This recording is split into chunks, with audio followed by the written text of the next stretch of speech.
आज हम जो बात करने वाले हैं वो बात करने वाले हैं लिक्विड सॉल्यूशन की। ठीक, तबीयत ज़्यादा अच्छी नहीं है, एडजस्ट करेंगे आप। लास्ट टाइम आपने सॉल्यूशन पढ़े जब आपने सॉलिड को लिक्विड में डिसॉल्व किया,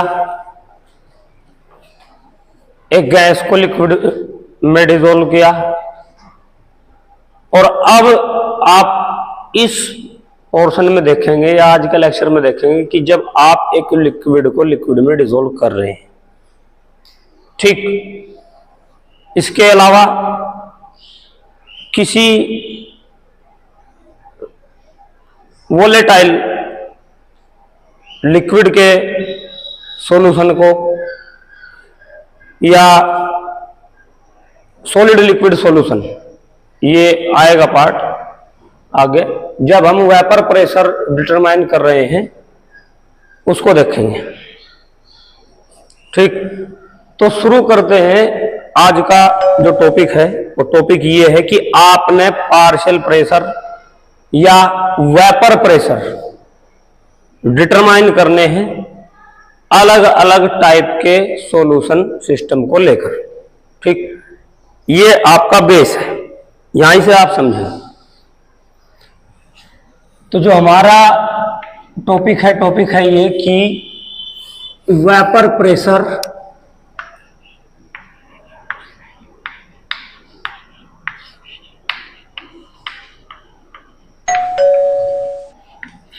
ऑफ लिक्विड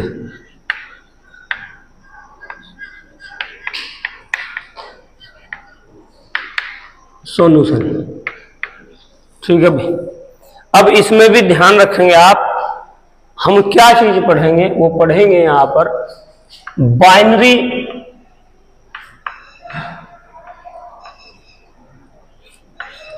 जो कंपोनेंट है वो हमारे सॉल्यूशन में मौजूद हो। बाइनरी में दो कंपोनेंट, एक कंपोनेंट सॉल्यूट हो सकता है, दूसरा कंपोनेंट सॉल्वेंट हो सकता है। अब यहां पे एक टर्म को और हम बढ़ाते हैं, वोलेटाइल।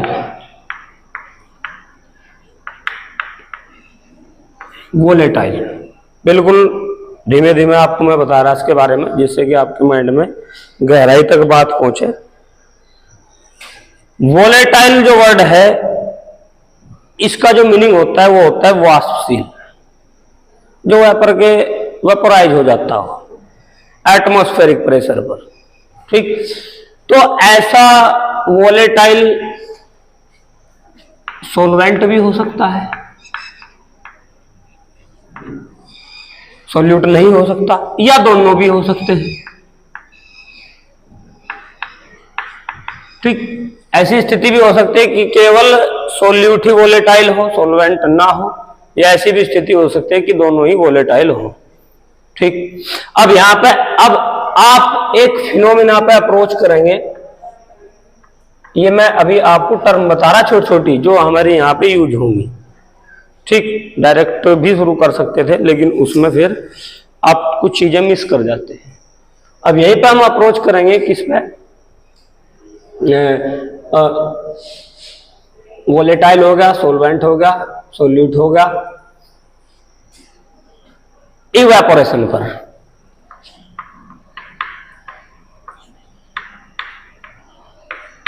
इवेपोरेशन आप क्लास 9th में खूब पढ़ के आए हैं, लिख देता हूं 9th क्लास।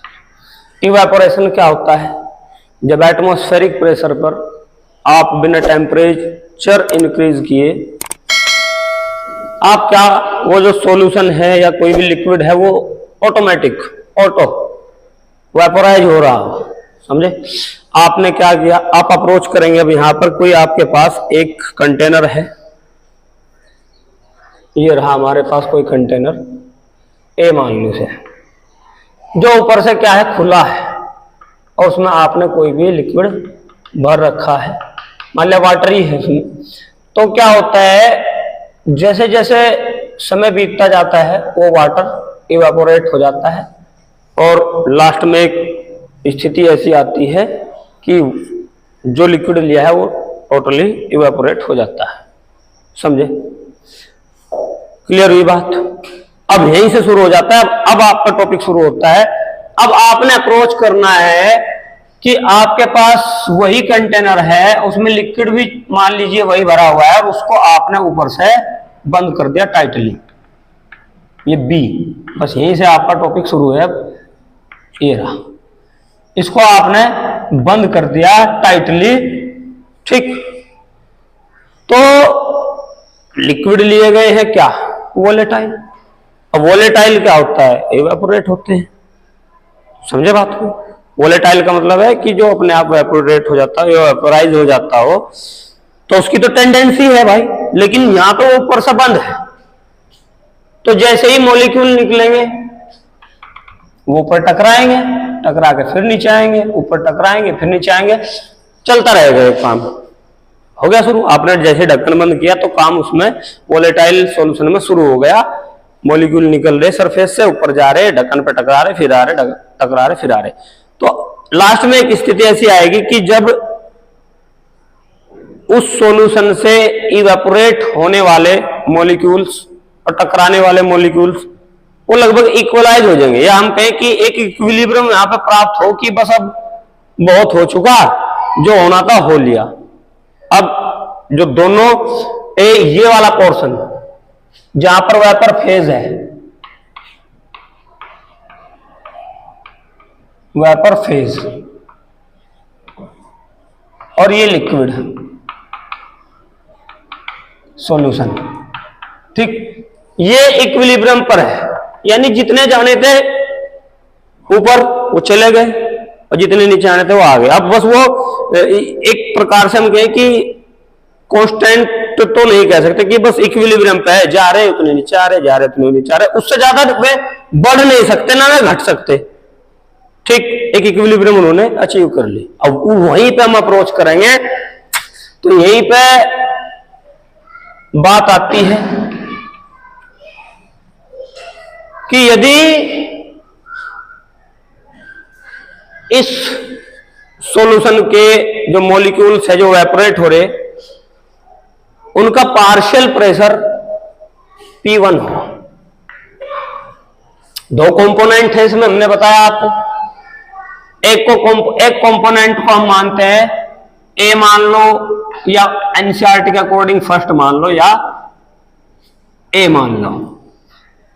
दूसरे को सेकंड मान लो या B मान लो, मर्जी आपकी है। कैपिटल A भी मान सकते हैं, वो मर्जी आपके, कोई जोन सा अच्छा आपको लगे वो भी हम उसको मान सकते हैं। तो दोनों कंपोनेंट है। तो पहले कंपोनेंट का पार्शियल प्रेशर P1 है, पार्शियल प्रेशर,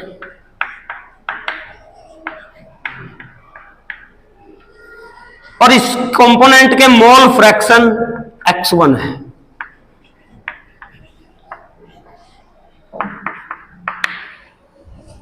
ठीक है, ठीक है। ऐसे ही दूसरे कंपोनेंट का पार्शियल प्रेशर P2 और उसके मोल फ्रैक्शन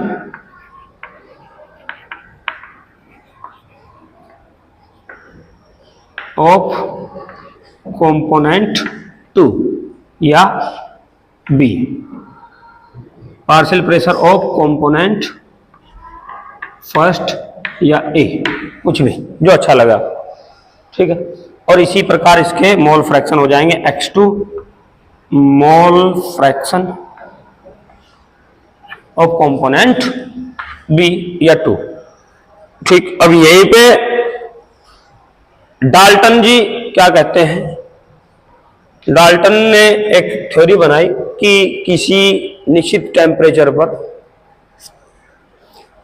जो गैस का पार्शियल प्रेशर होता है वो उसके मोल फ्रैक्शन के प्रोपोर्शनल होता है। किसी निश्चित टेम्परेचर पर किसी भी गैस का जो पार्शियल प्रेशर होगा, चाहे वो सॉल्वेंट में अप्लाई कर रहे या आप सॉल्यूट में अप्लाई कर रहे हैं, और ये काम हो रहा है इस सॉल्यूशन के ऊपर, ये भी सोचना है आपने, ओवर दी सॉल्यूशन, इसके ऊपर हो रहा है काम यहां से। ठीक, किसी भी गैस का पार्शियल प्रेशर उसके मोल फ्रैक्शन के प्रोपोर्शनल होता है। तो उन्होंने ये बात कही, तो उसको मैथमेटिकली भी उन्होंने बताया, और ये एनालिसिस किया उन्होंने क्वांटिटेटिवली, नॉट क्वालिटेटिवली, क्वांटिटी के आधार पर। जब भी वो उन्होंने एक डेरिवेशन बनाई कि जो यदि हम कंपोनेंट 1 पर अप्रोच करते हैं तो P1 प्रोपोर्शनल टू X1, इसको आप आगे कर सकते हैं।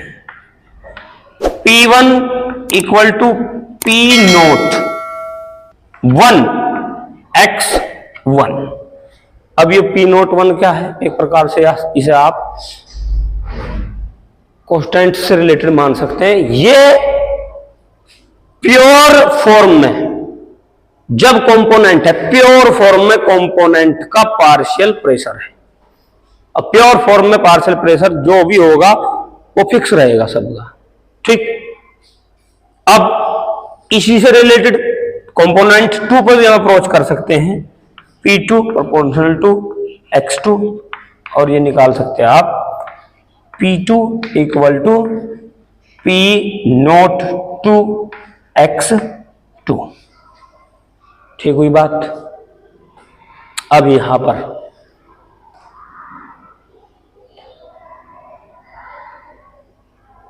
ये बात थी किसकी?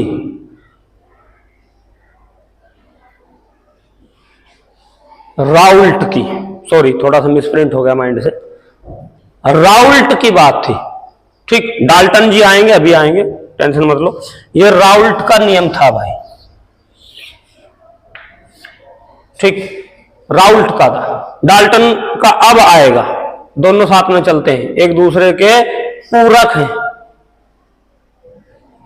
जैसे हेनरी में भी डाल्टन आए थे, वे भी एक दूसरे की बात को रिप्रेजेंट करते हैं, ऐसे ही Raoult, ROULT, RAOULT, Raoult law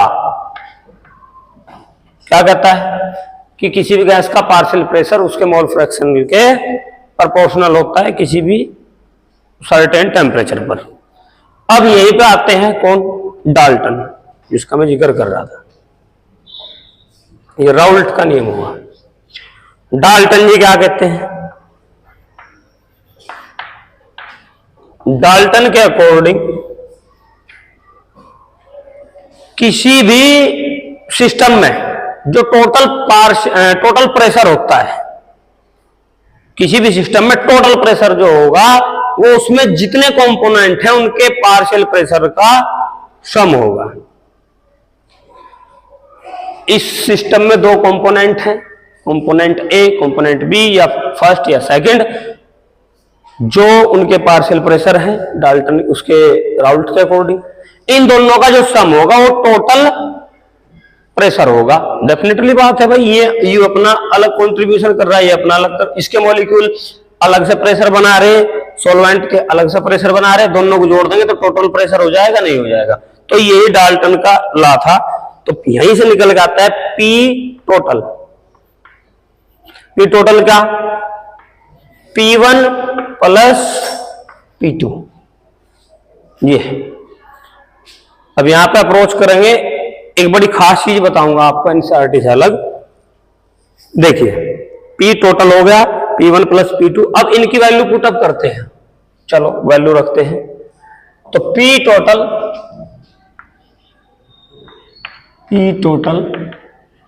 equal to P1 की वैल्यू कितनी है? P note 1 X1 plus P note 2 X2। आगे सोल्व करते हैं इसको। अब एक चीज होती है क्या, मोल फ्रैक्शन। आपने जब पढ़ा था वही बताया था कि जो टोटल मोल फ्रैक्शन होते हैं या किसी भी सिस्टम में टोटल मोल फ्रैक्शन का सम कितना होता है? यूनिटी होता है। आवे कुछ याद? सारे मोल फ्रैक्शन का सम एक यूनिटी होता है, यूनिट होता है। मैंने लास्ट में बताया था आपको जब मैं पढ़ाया था, और यहां लिखी थी वो बात मैंने, आपको याद है? वो अच्छी बात नहीं है तो अब मैंने बता दिया। अब इस चीज को हम कैसे लिख सकते हैं, ये मोल फ्रैक्शन x1 को हम ऐसे लिख सकते हैं कि P01 1 माइनस x2 लिख सकते हैं, नहीं लिख सकते हैं। जब सारे कंपोनेंट का सम 1 है और उसमें तो दूसरा कंपोनेंट, दो ही कंपोनेंट है उसमें से दूसरा कंपोनेंट हमने घटा दिया, तो ये x की वैल्यू हुई नहीं हुई पूरी की पूरी। क्लियर हुई बात, समझे भाई? सारी चीज एक है या 10 है और 10 में 4 भाग x2 के हैं, तो 10 में से 4 घटा दो, पहले का भाग आ जाएगा, तो ये वही बात हुई, समझे? तो प्लस P2 नॉट x2। अब इसको आप आगे सोल्व कर सकते हैं, क्या हो जाएगा, इसमें से हम कॉमन ले सकते हैं, P1 यहां पे आ जाएगा और ये हो जाएगा P1 नॉट x2, और तो x2 कॉमन हो जाएगा इसमें से, ये हो गया P नॉट 1 और ये माइनस का होगा x2।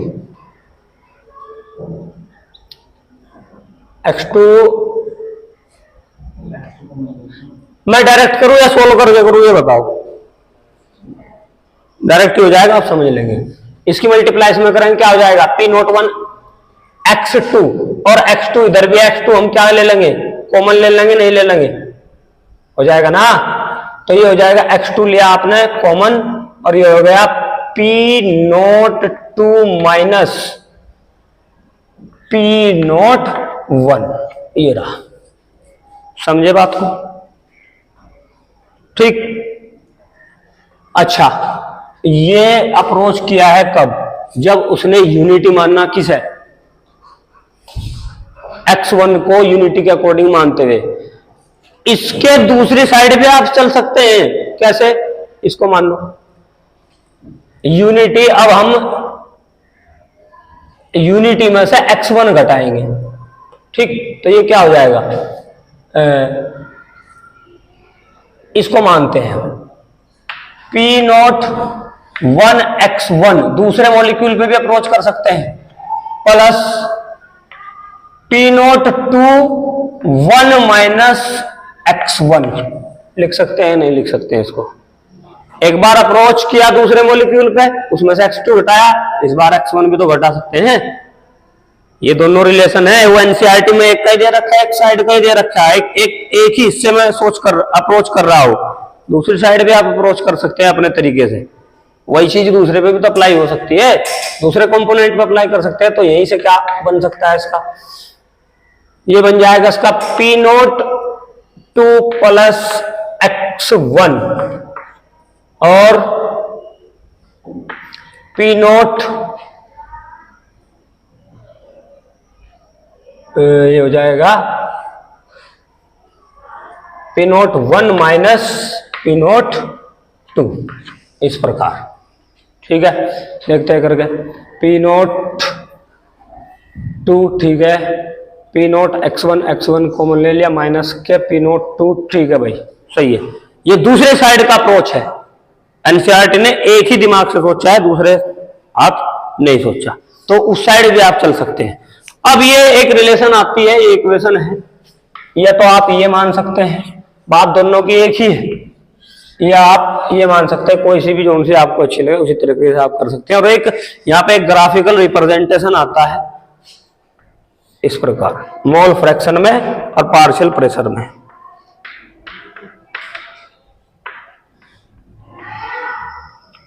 मोल फ्रैक्शन, ठीक, इसको बॉक्स ही बना लो पूरा, क्योंकि इसमें क्रॉस करेंगे एक दूसरे को। यहां पे x इक्वल टू 1 है, x इक्वल टू 0,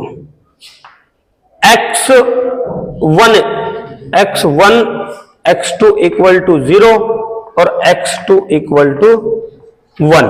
अब मोल फ्रैक्शन इधर को बढ़ रहे हैं, समझे बात? ये ग्राफ बनाऊंगा इसके अकॉर्डिंग, इसका अगर आप वो वैसे बता दूंगा, आप समझ जाएंगे उसको, ठीक। तो क्या कहा है, मोल फ्रैक्शन बढ़ेंगे तो पार्शियल प्रेशर बढ़ेगा, ठीक है भाई। अब यहां पे मैं पहले अप्रोच करता हूं और आपको भी कर लिए, x1 के मोल फ्रैक्शन इधर ज्यादा है, तो जो पार्शियल प्रेशर होगा वो भी इधर ही ज्यादा रहेगा, रहेगा नहीं रहेगा? दोनों एंड को मिलाओ। x1 किसके मोल फ्रैक्शन थे? P1 के, तो मिलाइए इसको, ये मिला दिया, यानी ये हुआ P1 और P1 इक्वल टू क्या था? P01 into x1। इसको ग्राफ फर्स्ट भी आप मान सकते हैं, ठीक। अब इधर हम चलते हैं इस साइड, x2 इक्वल टू 1 यानी 0 से 1 की तरफ जा रहा, जब जा रहा तो इसके मोल फ्रैक्शन बढ़ने से इसका पार्शियल प्रेशर भी बढ़ेगा। अब ये थोड़ा ज्यादा मैंने क्यों लिखा, इधर ध्यान दो बेटे, ये थोड़ा ज्यादा भाई, जब उधर हमने बढ़ाया यहां पे बढ़ा दिया, जब इधर हम पार्शियल प्रेशर बढ़ा रहे हमने इससे थोड़ा ऊपर रख दिया, क्यों रखा इसका बताऊंगा कारण। तो पार्शियल प्रेशर उधर जो है बढ़ा, तो आप इसको ऐसे मिला देते हैं,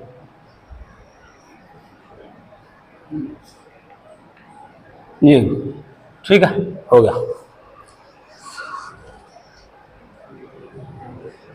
ये रहा, ये हो गया P2 equal to P02 x2, second graph मान लो या लाइन मान लो, ठीक। अब दोनों को इनको आपस में मिला दो, तो ये हो गया P total equal to P1 plus P2, ठीक है भाई।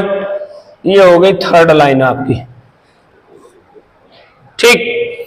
अब ये ग्राफ इधर ही क्यों ज्यादा हुआ, ये ऐसा हम मान के चल रहे कि जो x2 है वो ज्यादा वोलेटाइल है, या P2 जो है वो ज्यादा वोलेटाइल होने की वजह से P2 की वैल्यू ज्यादा है, या x2 जो है उसके मोल फ्रैक्शन कंपोनेंट 2 के वे ज्यादा वोलेटाइल है। ज्यादा वोलेटाइल होंगे तो लिक्विड में से सॉल्यूशन में से ज्यादा बाहर जाएंगे, ज्यादा बाहर जाएंगे तो ज्यादा प्रेशर क्रिएट करेंगे। समझे बात को?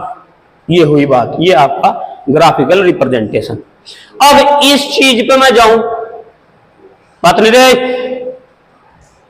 अगर मैं इस इक्वेशन को देखूं तो ये ग्राफ एज इट इज इधर पलट दूं, क्योंकि ये कंपोनेंट दूसरे पे अप्रोच कर रहे हैं या दूसरे अप्रोच की इक्वेशन है, इसी ग्राफ को आप इधर पलट। अब यहीं से 3 कंक्लूजन आप निकालते हैं, या इन्होंने राउल्ट ने 3 कंक्लूजन जो है निकाले कि जो किसी भी सॉल्यूशन का पार्शियल प्रेशर है या गैस का मान लो, क्योंकि वेपर फेज में ही पहुंचेगा वो, किसी भी सॉल्यूशन का है जो गैसियस मॉलिक्यूल्स हैं उनका पार्शियल प्रेशर प्रत्येक मोल फ्रैक्शन पर डिपेंड करता है।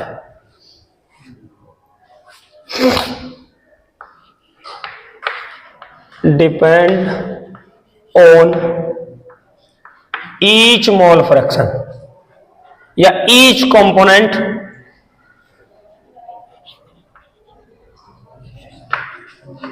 ऑफ मोल फ्रैक्शन, ठीक, चाहे वो 1 हो या 2 हो। दूसरी बात क्या बताए कि इनमें एक लीनियर रिलेशनशिप मिलता है। जो मोल फ्रैक्शन है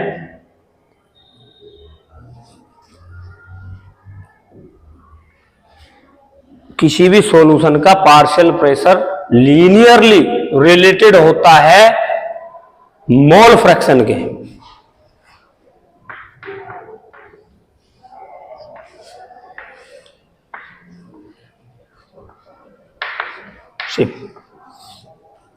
लीनियर रिलेशनशिप मिलती है इसमें, ठीक। एक थर्ड बात ये आती है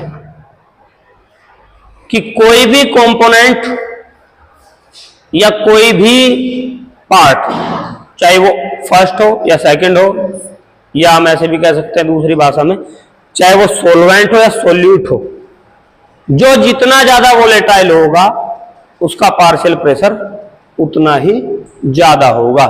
यदि कंपोनेंट फर्स्ट लेस वोलेटाइल है कंपोनेंट टू से, लेस वोलेटाइल, तो जो कंपोनेंट टू का पार्शियल प्रेशर P02 है वो ग्रेटर रहेगा किससे? कंपोनेंट वन के पार्शियल प्रेशर P1 से, यानी यहीं से P01 लेस देन P02। एक बात ये भी पता लगती है, समझे बात को? अब ये तो हो गई बात जब सॉल्यूशन पे और पूरे सिस्टम पर अप्रोच कर रहे थे आप यहां पर पूरे पर। अब यदि आपने केवल इस पोर्शन में क्वांटिटेटिव एनालाइज करना है तो उसके लिए भी एक रिलेशन बनाया है। वो रिलेशन क्या दिया गया है? वो रिलेशन ये होता है कि जो यहां पर इतने एरिया में वेपर फेज का प्रेशर होगा वो इस वेपर फेज में कितने मोल है उनके प्रोपोर्शनल होगा। यदि मैं उन मोलों को कंपोनेंट वन के mole Y1 mole of component first, और ध्यान रखेंगे इन वेपर, ये खास बात है, phase, in vapour phase Y2 equal to mole fractional component two, किसमें? In vapour phase. ठीक, तो जो प्रेशर होगा यहां पे P1 का इक्वल टू Y1 और P टोटल, ये भी रिलेशन दिया गया है इसमें लास्ट में। केवल इस सिस्टम के लिए, यहां तक तो हमारा लेवल था, सॉल्यूशन का लेवल है तो यहां पे एक बार तो हमने क्या पढ़ी रिलेशन इस पूरे की, और ये जो लास्ट में दिया गया है केवल इसमें जब वो वेपर फेज में ऊपर टकरा रहा जब जाके, तो P2 का हो जाएगा इसी के according P2 equal to Y2 और P टोटल। ये क्वांटिटेटिव एनालिसिस कर सकते हैं आप यहां पर किसका? यदि हम वेपर की बात करें, जब पूरे की बात करें तो उसके लिए थी ये इक्वेशन, ये इक्वेशन का ग्राफ ये, इसी का ऑपोजिट कर लो तो ग्राफ ये, और उसकी इक्वेशन ये अप्रोच कर रहे हैं कब हम? जब हम यूनिटी मान रहे किसको? x1 को डिटरमाइन करने के लिए, पूरे सॉल्यूशन को यूनिट मानना, x2 को डिटरमाइन करने के लिए पूरे सॉल्यूशन को यूनिट मानना। ठीक, आप केवल इसे पढ़ रहे हैं, ये एनसीईआरटी है, उससे आगे की अप्रोच ये है जब दूसरे हाथ हम देखते हैं। ठीक, तो ये था राउल्ट का नियम। राउल्ट का नियम क्या? कि किसी भी गैस का पार्शियल प्रेशर उसके मोल फ्रैक्शनल के प्रोपोर्शनल होगा किसी दिए गए टेम्परेचर पर, और जो टोटल प्रेशर होगा उसको बताते हैं डाल्टन, कि टोटल प्रेशर होगा प्रत्येक कंपोनेंट फर्स्ट सेकंड जो भी आपने लिए हैं उनके टोटल पार्शियल प्रेशर को यदि हम सम कर दें, यानी P1 plus P2 equal to P total, यानी कुल या टोटल पार्शियल प्रेशर जो होगा कंपोनेंट फर्स्ट, टोटल जो गैस का प्रेशर होगा वो कंपोनेंट फर्स्ट के पार्शियल प्रेशर P1 और कंपोनेंट 2 के पार्शियल प्रेशर P2 के सम के इक्वल होगा, यानी P total equal to P1 plus P2। ये था आपका डाल्टन का लॉ। एक राउल्ट लॉ हुआ और एक हुआ डाल्टन लॉ। ठीक है भाई, थ्योरेटिकल पोर्शन है, बिल्कुल धीमे धीमे एक एक टर्म एक एक चीज आपको यहां पर समझाई गई है। ठीक है।